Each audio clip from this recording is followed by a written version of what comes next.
दोस्तों, आज की इस वीडियो में मैं आपको the psychology of money book से 8 बिग आइडियाज बताने वाला हूं। तो बिना किसी डीले के हम डायरेक्ट काम की बात पर आएंगे। और पहला बिग आइडिया है, यू डोंट नो एवरीथिंग।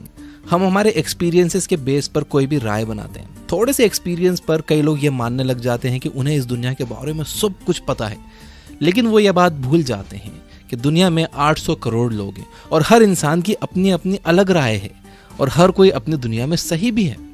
एक चीज जो किसी को बिल्कुल सही लग रही हो, वो हो सकता है कि किसी और को पागलपन लगे। The psychology of money book में ऑथर मॉर्गन हाउसेल कहते हैं कि पैसों के लेकर आपका एक्सपीरियंस दुनिया में जो कुछ भी हुआ है उसका 0.0000001% हो सकता है, लेकिन 80% एक्सपीरियंस आपका वो होता है जो आप सोचते हो कि दुनिया कैसे चलती है। यानी आसान शब्दों में कहें कि हम ज्यादातर वही बातें मानते रहते हैं जो हमारे बिलीफ में बैठी हुई है।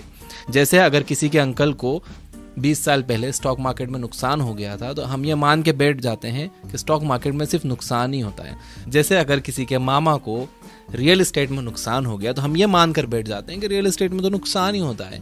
किसी के भाई का बिजनेस डूब गया, तो हम ये मान के बैठ जाते हैं कि बिजनेस तो बिल्कुल नहीं करना है। एक और एग्जांपल देता हूँ। 1970 में पैदा हुए लोगों ने इंडेक्स फंड का बूम देखा होगा। उन्हें इंडेक्स फंड सबसे अट्रैक्टिव इन्वेस्टमेंट लगेगा, जबकि 90s में पैदा होने वाले लोगों को क्रिप्टो करेंसी अट्रैक्ट कर सकती है। तो कहने का मतलब यह है कि आपको खुद को लिमिट नहीं करना चाहिए। आपको सिर्फ अपने एक्सपीरियंसेस के बेस पर फाइनेंशियल डिसीजन नहीं लेने चाहिए, बल्कि आपको फाइनेंशियल किताबें पढ़नी चाहिए, वीडियोस देखनी चाहिए, सेमिनार्स अटेंड करने चाहिए, जहां से भी आप दूसरों के एक्सपीरियंसेस से सीख सकते हो, जहां से भी आपको और इन्फॉर्मेशन मिल सकती है। आपको पूरी कोशिश करनी चाहिए वो इन्फॉर्मेशन लेने के लिए, और फिर आपको अपने फाइनेंशियल डिसीजन इस इन्फॉर्मेशन और एक्सपीरियंसेस के बेस पर लेने चाहिए, इमोशन के बेस पर नहीं। Second big idea, nothing is as good और as bad as it seems. ये दुनिया इतनी ज्यादा कॉम्प्लिकेटेड है कि हमारा दिमाग भी इसे पूरी तरह से समझ नहीं सकता, और अक्सर हमारे एक्शंस के रिजल्ट्स हमारे हाथ में नहीं होते। हमारा रिजल्ट्स पर कोई कंट्रोल नहीं होता। जैसे कि मान लो कि कोई एंटरप्रेन्योर है, उसने एक बहुत अच्छा प्रोडक्ट बना लिया है। अब उसे लग रहा है कि टाइमिंग भी सही है और कंज्यूमर सेंटिमेंट भी उसके फेवर में, लेकिन कोई डिजास्टर आ जाता है और सारा मार्केट डिस्टर्ब हो जाता है और उस एंटरप्रेन्योर का प्लान बेकार हो जाता है, जैसे कि 2020 में कोविड के दौरान हुआ था। ऐसे रिस्क का कोई अंदाजा नहीं लगा सकता। ऑथर मॉर्गन हाउसेल कहते हैं कि नथिंग इज एज गुड और as bad as it seems, यानी जो दिख रहा है वो उतना अच्छा या उतना बुरा नहीं होता। जब भी आप फाइनेंशियल डिसीजन लो, चाहे खुद के लिए या दूसरों के लिए, आपको उसमें लक और रिस्क को ध्यान में रखना चाहिए। कोई भी एक सक्सेस स्टोरी सुनकर, किसी की स्टोरी फोर्ब्स में देखकर डिसीजन नहीं लेना चाहिए, या किसी का एक फेलियर सुनकर आइडिया भी ड्रॉप नहीं करना चाहिए। हो सकता है कि उन लोगों को किसी आउटसाइड रीजन की वजह से सक्सेस मिली हो या फेलियर मिला हो। इसे सर्वाइवरशिप बायस कहते हैं। इस पर मैंने एक बहुत इन्फॉर्मेटिव वीडियो बनाई है जो आपके सोचने का तरीका बदल देगा। मैं यहाँ आई बटन में लिंक दे दूंगा, डिस्क्रिप्शन में भी दे दूंगा, आप वो जरूर देखना। आप इस पूरे टॉपिक को उससे समझ लोगे कि किसी भी एक सक्सेस को देखकर या किसी एक फेलियर को देखकर अपने परमानेंट डिसीजन नहीं लेने चाहिए। आपको करना यह है कि अपने गोल्स तक पहुंचने के लिए काम करते रहो, गलतियों से सीखो, अपनी भी और दूसरों की भी। दूसरों की गलतियों से सीखना बहुत जरूरी है। अगर आप सिर्फ अपनी ही गलतियों से सीखोगे तो आपकी जिंदगी छोटी पड़ जाएगी। और कभी भी सक्सेस को सर पर मत चढ़ने दो, और फेलियर से डिस्करेज भी नहीं होना है। थर्ड आइडिया है, how much is enough for you. इस इकोनॉमी में और साथ ही हाईएस्ट इन्फ्लेशन में एक जॉब पर डिपेंड होना बिल्कुल अच्छा आइडिया नहीं है। एक साइड हसल होना बहुत अच्छा है, और उससे भी अच्छा है कि आपकी मल्टीपल इनकम स्ट्रीम्स हो। लेकिन खुद से पूछिए कि आपके लिए कितना पैसा काफी होगा, क्योंकि हमेशा पैसों के पीछे भागना आपकी मेंटल हेल्थ के लिए सही नहीं होगा। यह माइंडसेट आपको लालच की तरफ ले जाएगा, और लालच ने अच्छे अच्छे स्मार्ट लोगों को बर्बाद किया है पास्ट में। इस जाल से बचने के लिए ऑथर मॉर्गन हाउसेल 2 प्रैक्टिकल तरीके बताते हैं। Number 1, stop moving the goal posts. अपने लिए एक फिक्स फाइनेंशियल गोल सेट करो, और जब आप उसे अचीव कर लो तो आराम करो। अपने हार्ड वर्क से मिले रिजल्ट को एंजॉय करो। आप तब तक खुश रहोगे जब तक आप अपने एक्सपेक्टेशंस को काबू में रखोगे। Number 2, never compare yourself to others. आपकी लाइफ आपकी है, आपको यहाँ तक लाने वाले थॉट्स आपके हैं, ओपिनियंस आपकी हैं, डिसीजंस आपके हैं, इसलिए खुद को दूसरों से कंपेयर करने का सवाल ही नहीं उठना चाहिए। दूसरों से खुद को कंपेयर करोगे तो आपको जलन भी होगी और आपका मेंटल पीस भी खत्म हो जाएगा। Fourth big idea, understand the power of compounding. इस यूनिवर्स में एक प्रोसेस चलती है जिसके हिसाब से आपके एक कदम का रिजल्ट आपके अगले कदम की सीढ़ी की तरह होता है। जैसे कि उस बहते हुए पानी के बारे में सोचिए जो ओवर द टाइम पत्थरों का शेप बदल देता है। ऑथर मॉर्गन होज़ल कहते हैं कि दौलत बनाने के लिए भी सिमिलर पैटर्न फॉलो करना होता है। समझदारी से इन्वेस्ट करना तो जरूरी है, लेकिन बड़ी दौलत बनाना इस बात पर डिपेंड करता है कि आप कितने लंबे टाइम से इन्वेस्टेड हो। वॉरेन बफेट की वेल्थ $84 बिलियन से, जिसमें से $18 बिलियन उन्होंने 65 की उम्र के बाद कमाए हैं। चलिए जिम साइमंस और वॉरेन बफेट के अचीवमेंट को कंपेयर करते हैं। जिम साइमंस को दुनिया का ग्रेटेस्ट इन्वेस्टर कहा जाता है क्योंकि उन्होंने अपनी कैपिटल पर 66% का रिटर्न जनरेट किया है। दूसरी तरफ वॉरेन बफेट ने सिर्फ 22% का रिटर्न जनरेट किया है। ये नंबर देखकर लगता है कि साइमंस की वेल्थ वॉरेन बफेट से कहीं ज्यादा होगी, जबकि ऐसा नहीं है। वॉरेन बफेट जिम साइमंस से कहीं ज्यादा अमीर है। कैसे? आंसर है कंपाउंडिंग। जैसे साइमंस ने 50 साल की उम्र में इन्वेस्टिंग शुरू की, वहीं वॉरेन बफेट ने 10 साल की उम्र से इन्वेस्टिंग शुरू कर दी थी। छोटे छोटे एफर्ट्स कंसिस्टेंटली लंबे टाइम तक करने से एक्स्ट्रा ऑर्डिनरी रिजल्ट्स मिलते हैं। जेम्स क्लियर ने अपने बुक एटॉमिक हैबिट्स में इस बात को बहुत अच्छे से समझाया है। Fifth big idea, getting rich versus staying rich. Internet और सोशल मीडिया के बढ़ने से एक साइड हसल शुरू करना ज्यादा मुश्किल नहीं रहा है। आप स्टॉक्स में इन्वेस्ट कर सकते हो, क्रिप्टो में इन्वेस्ट कर सकते हो, क्विक प्रॉफिट्स बना सकते हो। ठीक ठाक कैपिटल, नॉलेज और रिस्क लेने की हिम्मत से आप अमीर तो हो सकते हो, लेकिन अमीर बने रहना ये मुश्किल पार्ट है। आप किसी भी बड़े शहर में चले जाओ, रोड्स पर आपको अट्रैक्टिव एड्स दिख जाएंगे, बल्कि आपके फोन में ही pre approved credit card, low cost loan, loyalty points, gift coupon जैसी कस्टमर्स को ललचाने वाली चीजें आपको मिल जाएंगी। देखो आज के टाइम में अगर कमाना आसान हुआ है तो खर्च करना उससे कहीं ज्यादा आसान हो गया है। ऑथर कहते हैं कि अपनी दौलत बचाने का तरीका है आप बहुत सोच समझकर खर्च करो। आपको ये मानकर कभी नहीं चलना चाहिए कि कल जो आपको सक्सेस मिली थी वो आने वाले कल में भी मिलेगी। ज्यादा सेटिस्फाइड नहीं होना है। आपको अपना हर फाइनेंशियल डिसीजन उसी सोच समझ के साथ लेना है, उतनी ही रिसर्च करके लेना है जितना आपने पहला फाइनेंशियल डिसीजन लेते टाइम सोचा था। अगर आप ये वीडियो देख रहे हो तो मैं ये मान सकता हूँ कि आप भी मेरी तरह एक आम इंसान हो जो पूरी कोशिश कर रहा है बेटर फाइनेंशियल डिसीजन लेने की। इस दुनिया का इकोनॉमिक सेटअप कुछ इस तरह का है कि हमारे जैसे आम लोगों के हाथ में ये नहीं होता कि हमारे पैसों के साथ क्या होगा। इन्फ्लेशन जैसे माइक्रो इकोनॉमिक फैक्टर्स डिसाइड करते हैं कि हमारे पैसे की वैल्यू क्या होगी, लेकिन एक चीज जो हम लोग कंट्रोल कर सकते हैं वो है खर्चा। पैसे बचाना एक कला है और पैसा बचता है किफायतशारी से। और यहाँ कंफ्यूज नहीं होना है, किफायतशारी और कंजूसी में बहुत फर्क है। अगर मैं आसान शब्दों में इन दोनों के बीच का फर्क बताऊं तो वो ये है, किफायतशारी का मतलब है पैसा वेस्ट करने की इच्छा का ना होना, और कंजूसी का मतलब है कि सिरे से पैसा खर्च करने की ही इच्छा ना होना। अब इसके लिए आपको अपने नीड्स और वांट्स में फर्क समझना बहुत जरूरी है। एक नीड वो है जो जिंदगी जीने के लिए जरूरी है, जो आपके काम के लिए जरूरी है, और वांट वो है कि किसी भी चीज से आप अट्रैक्ट हो रहे हो कि यार ये चाहिए ही मुझे, ये चीज कितनी कूल है, जबकि आपको पता है कि आपको उस चीज की जरूरत नहीं है। तो नीड और वांट में अगर आप फर्क करना सीख गए तो कोई भी चीज खरीदने से पहले आपने अगर उसे नीड और वांट के तराजू पर तोल लिया तो आप पैसे बचा लोगे। Big idea number 6, law of large numbers. Law of large numbers एक एक्सपेरिमेंट को कई बार रिपीट करने से मिले रिजल्ट्स को प्रिडिक्ट करता है। यानी अगर आप एक एक्सपेरिमेंट बार बार करोगे तो आपके सक्सेसफुल होने के चांसेस भी बढ़ जाएंगे। एज एन एंटरप्रेन्योर आप अपने काम में भी law of large numbers apply कर सकते हो। 10x बड़ा सोचो, 10x ज्यादा मेहनत करो। मैसिव एक्शंस ही आपको मैसिव रिवॉर्ड्स दिलाते हैं। अगर आपके गोल्स 10 गुना बड़े हुए और आप उन्हें पूरी तरह से अचीव भी नहीं कर पाए तो भी आप जीत जाओगे।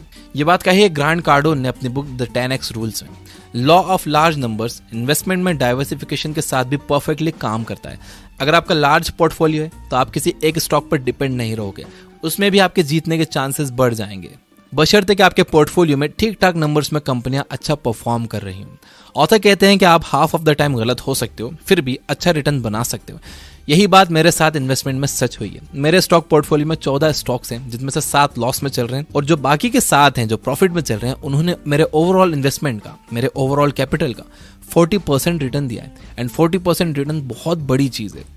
तो आपको पैसा कमाने के लिए परफेक्ट होने की जरूरत नहीं है। आधा टाइम आप गलत होकर भी अच्छा पैसा कमा सकते हो। Big idea number 7, be time rich. आपको क्या लगता है ज्यादा पैसा कमाने का अल्टीमेट बेनिफिट क्या है?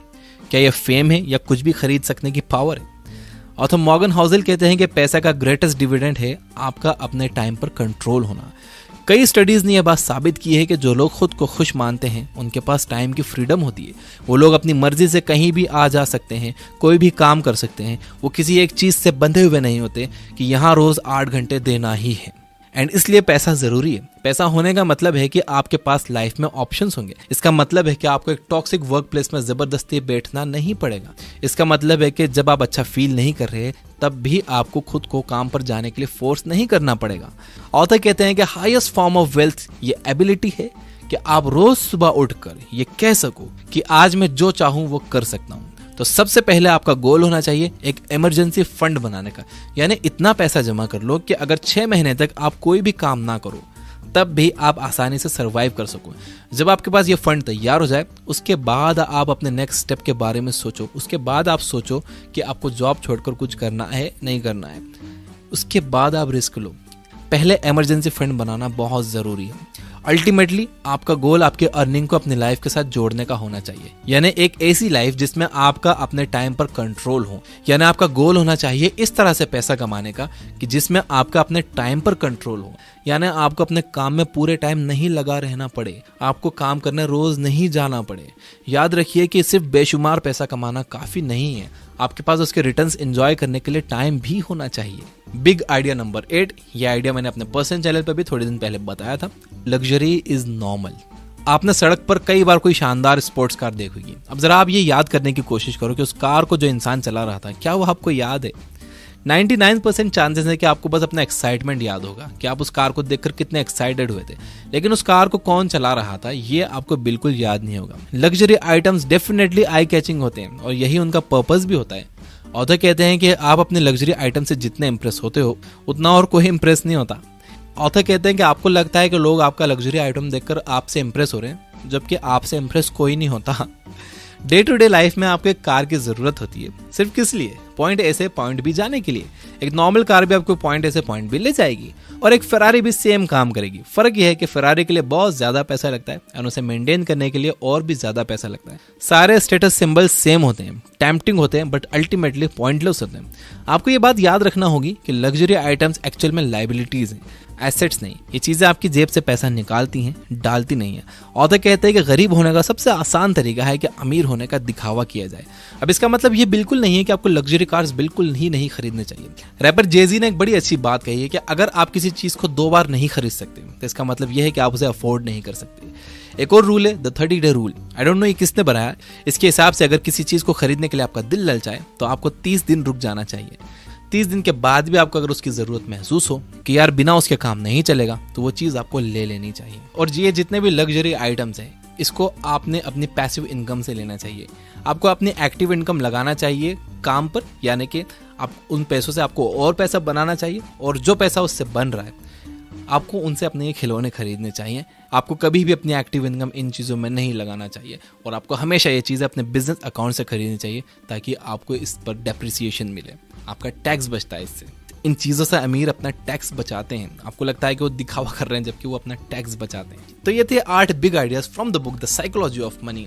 अगर मैं इसे रिपीट करूं तो नंबर 1 है यू डोंट नो एवरीथिंग। आप ये मानकर मत चलो कि आप सब कुछ जानते हो, आप बस वही जानते हो जो आपके बिलीफ में बैठा हुआ है। इसलिए ज़्यादा से ज़्यादा लोगों से सीखो और उनके एक्सपीरियंसेस और अपने एक्सपीरियंसेस, उनकी गलती और अपनी गलती, ये सब ध्यान में रखकर फिर अपने फाइनेंशियल डिसीजन लो। नंबर 2 है nothing is as good as bad as it seems. यानी जो जितना अच्छा दिखता है, जितना बुरा दिखता है, वो वैसा होता नहीं है। किसी की एक सक्सेस स्टोरी सुनकर या किसी का फेलियर सुनकर वो काम करने मत लग जाओ या वो आइडिया ड्रॉप मत कर दो। सर्वाइवरशिप बायस को समझो, लिंक डिस्क्रिप्शन में है उस वीडियो का। नंबर 3 है how much is enough for you. देखो ये डिसाइड कर लो कि आपके लिए कितना काफ़ी है। अगर आप बिना गोल बनाए पैसों के पीछे भागे ही जाओगे तो आपके मन में बहुत लालच आ जाएगा। कहते हैं ना लालच की माँ गला कटाती है। नंबर 4 है understand the power of compounding. Compounding के पावर को समझो। देखो ज़्यादा रिटर्न बनाने से ज़्यादा ज़रूरी ये है कि आप कितने लंबे टाइम तक इन्वेस्टेड हो। तो जितनी जल्दी हो सके आपको अपनी इन्वेस्टिंग जर्नी शुरू कर देनी चाहिए। भले ही 500 रुपये से एक SIP आप शुरू कर दो किसी भी एक अच्छे म्यूचुअल फंड में देखभाल के। नंबर 5 था getting rich versus staying rich. बड़ा अच्छा पॉइंट है। अमीर बनना तो ठीक है, आप बन गए, लेकिन अमीर बने रहना ये बड़ा मुश्किल पार्ट है। कुछ लोगों की इतनी इनकम नहीं होती लेकिन वो लोन पर ये फ्लैशी चीज़ें, लग्जरी चीज़ें खरीद कर समझते हैं कि वो अमीर हैं, जबकि वो अमीर होने का दिखावा करते हैं। और यही गरीब होने का सबसे आसान तरीका है। तो getting rich versus staying rich में फ़र्क समझिए। नंबर 6 था लॉ ऑफ लार्ज नंबर्स। आप जितनी ज़्यादा बार किसी काम को करोगे उतने ज़्यादा चांसेस आपके बन जाएंगे अच्छे रिजल्ट्स प्रोड्यूस करने के। जैसे कि मैं जितनी कंसिस्टेंटली जितनी ज़्यादा वीडियोस अपलोड करूँगा तो चांसेस मैं अपने बढ़ा लूँगा कोई भी वीडियो वायरल होने के। अगर मैं करूँगा ही नहीं तो कोई वीडियो चलेगी कैसे? करता रहूँगा तो चांसेस बढ़ जाएंगे वीडियोस चलने के। नंबर 7 था बी टाइम रिच। पैसा कमाने का अल्टीमेट बेनिफिट है आपके पास टाइम का होना। पैसा आपको अपने टाइम पर कंट्रोल देता है और जिन लोगों का टाइम पर कंट्रोल होता है वो ज़्यादा खुश रहते हैं। तो देखिए इनडायरेक्टली बल्कि डायरेक्टली पैसा एक खुशी दे रहा है। जब आपके पास ये कंट्रोल होगा कि आपको कौन से दिन क्या करना है, किस टाइम क्या करना है, कहाँ जाना है, जब आप बंधे हुए नहीं होगे कि यार मुझे बस 9 से 5 यहाँ जाना ही है, मैं और कहीं जा नहीं सकता। जैसे मैं बंधा हुआ था कुछ सालों पहले तक, मैं कहीं आ जा नहीं सकता था, लेकिन जब पैसा आया तो मेरे टाइम पर कंट्रोल मुझे मिला और अब मैं अपनी मर्जी से कहीं भी आ जा सकता हूँ, पहले से ज़्यादा खुश रहता हूँ। और नंबर 8 था लग्जरी इज़ नॉर्मल। याद रखिए कि अगर आप कोई बस दिखाने के लिए कार खरीदने की सोच रहे हो, कोई भी चीज़ दिखाने के लिए खरीदने की सोच रहे हो, लोग उससे इम्प्रेस नहीं होते, लोग आपको नहीं देखते, लोग आपकी वो गाड़ी देखते हैं। आप अपनी वैल्यू बढ़ाओ कि आप पैदल भी चलो तो लोग आपको देखें, आप साइकिल पर भी चलो तो लोग आपको देखें। आपकी वैल्यू उस कार की वैल्यू से ज़्यादा होनी चाहिए भाई। अपनी वैल्यू बढ़ाओ, बाकी ये सब चीज़ें नॉर्मल है, ये सब आ जाएंगी। ये सब टैक्स बचाने की चीज़ें, आपको लगता है कि दिखावे की चीज़ें, ये टैक्स बचाने की चीज़ें। द साइकोलॉजी ऑफ मनी, इस बुक को हमने चैप्टर बाय चैप्टर समराइज किया है ये बुक ऐप पर, और ये एक प्रीमियम बुक समरी है। 699 में आप 1 साल का प्रीमियम ले सकते हो। डिस्क्रिप्शन में मैंने ऐप का लिंक दे दिया है। फिलहाल अभी ये एंड्रॉइड के लिए अवेलेबल है, बहुत जल्दी हम इसे आईफोन के लिए भी लाने वाले हैं। वीडियो पसंद आया तो इसे लाइक जरूर करना, सब्सक्राइब नहीं किया तो सब्सक्राइब कर लेना, घंटी न दबाइए तो दबा देना। Finally, you guys are amazing, keep reading, keep learning, keep growing. Thank you for watching.